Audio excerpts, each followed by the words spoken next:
Thank you, Brad. It's really a pleasure to be here. Distinguished ladies and gentlemen, let me start by thanking the National Energy Policy Institute for inviting me here at the University of Tulsa to talk to you about OPEC at 50. In preparing this presentation at a landmark time in our history, I decided to address the issue of what makes OPEC tick. What are the driving forces behind OPEC's decisions and actions? Many misconceptions abound about OPEC, some dating back decades, and these need examining from time to time.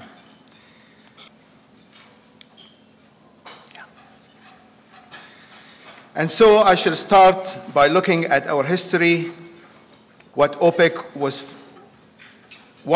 was formed, and what is its underlying philosophy as expressed in its aims and objectives. Again and again, the same simple word crops up: stability.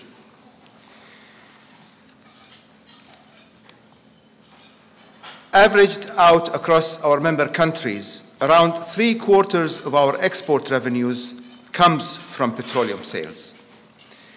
This revenue plays a vital part in financing our economic development. I need hardly tell anyone in the heart of the United States that sound investment strategies thrive on stability. It is the same the world over.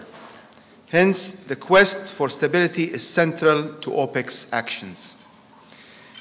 Turning to the present, I shall shed some light upon some trends in the oil market today to assure you about the healthy situation with supply, among other things.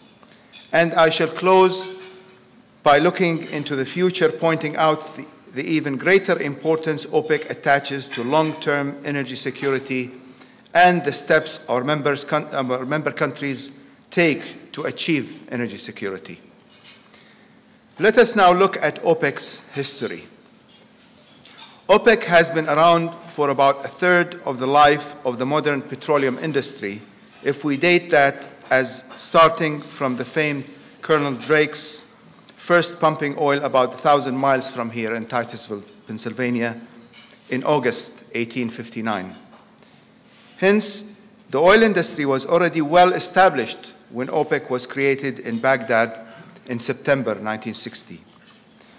Indeed, many characteristics of today's oil industry has already been played out on numerous occasions by the time OPEC arrived, such as the constant quest for new sources of oil, the exploitation of more remote and extreme areas, the onward march of technology, boom and bust cycles, severe price volatility, excessive speculation, pioneering business practices, the influence of corporate power, and so on. In other words, there is very much a sense of déjà vu about many of today's challenges. But of course, in today's global village, everything is now on a vaster scale, as well as being more complex, technologically advanced, and fast-paced.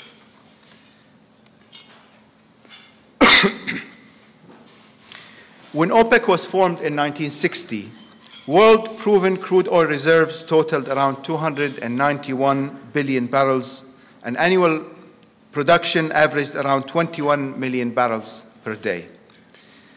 That compares with about 1.4 trillion barrels and 69 million barrels in 2009. Reserves have expanded by more than 4.5 times over the past half century, and production by more than 3.25 times. The world has been adding to its reserves faster than it has been using them during this time.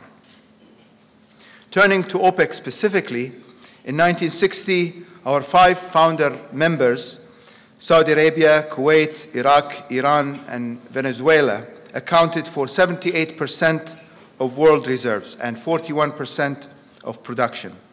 This compares to around 80% and 42% for our 12 member countries in 2009. While these proportions have varied over the years, they have always highlighted the greater potential of OPEC producers to raise output than their non-OPEC counterparts. However, OPEC's history is not just about numbers. There are other issues of qualitative nature involved. In the years up to OPEC's birth, the Seven Sisters international oil companies dominated the oil market at all stages of the supply chain and profited from selling large quantities of crude oil at very low prices.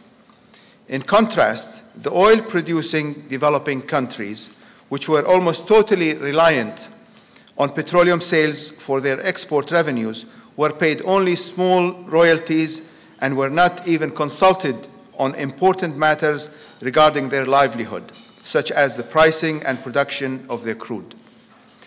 Matters came to a head in summer of 1960 when the oil companies reduced oil prices once again without consulting the host governments. Thus, our 5 founder members met in Baghdad and created OPEC. The first resolution from the inaugural meeting stated, member countries can no longer remain indifferent to the attitude heretofore adopted by the oil companies in effecting price modifications. There were 2 outstanding issues OPEC had to address from the word go. One was the pricing of member countries' crude on world oil markets, and the other was control of their domestic oil industries. In addressing prices, stability was recognized as a key objective of OPEC in the first resolution. This was rubber-stamped by the OPEC statute in 1965. The organization shall devise ways and means of ensuring the stabilization of prices in international markets with a view to eliminating harmful and unnecessary fluctuations. Hence, oil price stability has been right at the center of the organization's thoughts since its very first meeting. The same is true for security of supply. The statute refers to securing an efficient, economic, and regular supply of petroleum to consuming nations. However, energy security goes much further than this, and we were pleased to see that this truism finally won wide acceptance on the international agenda half a decade ago. Energy security is a multidimensional matter requiring the attention of all parties in the industry. It should be reciprocal, since security of demand is as important to producers as security of supply is to consumers. Apply to all energy sources in a manner free from prejudicial regulatory and legislative measures. Apply to the entire supply chain.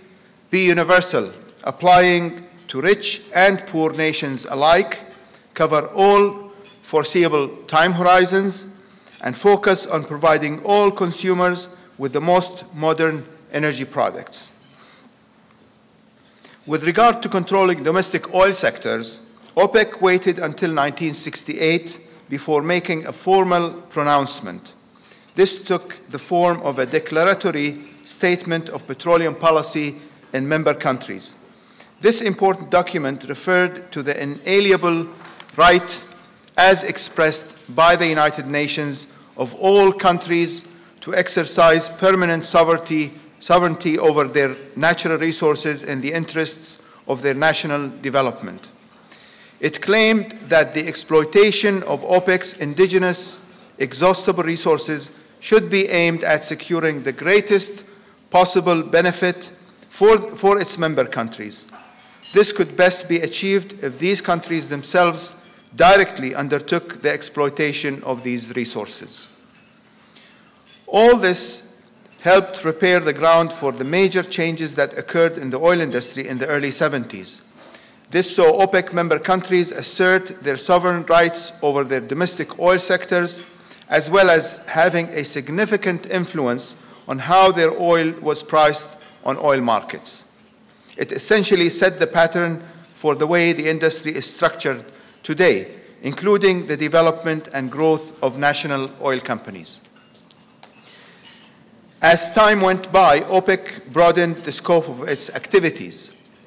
In 1976, we set up the OPEC Fund for International Development as a fully fledged multilateral development institution that fosters social and economic progress in the developing world. Its commitments now total around $12.6 billion, and if you add the total aid commitments by our member countries through numerous other multilateral and bilateral institutions, we are looking at a total aid figure from OPEC well in excess of $120 billion US. It was a short step from there to a broader expression of this issue when we traveled the route of the World Summit on Sustainable Development in Johannesburg in 2002. Since then, our organization has repeatedly stressed the importance of the eradication of energy poverty to such an effect that the ministers at the 12th International Energy Forum, the IEF, in Cancun, Mexico, in March last year, stated that this issue should become the 9th Millennium Development Goal. The past 2 decades have also witnessed much activities by OPEC and its member countries on the environmental front, addressing both climate change and local pollution.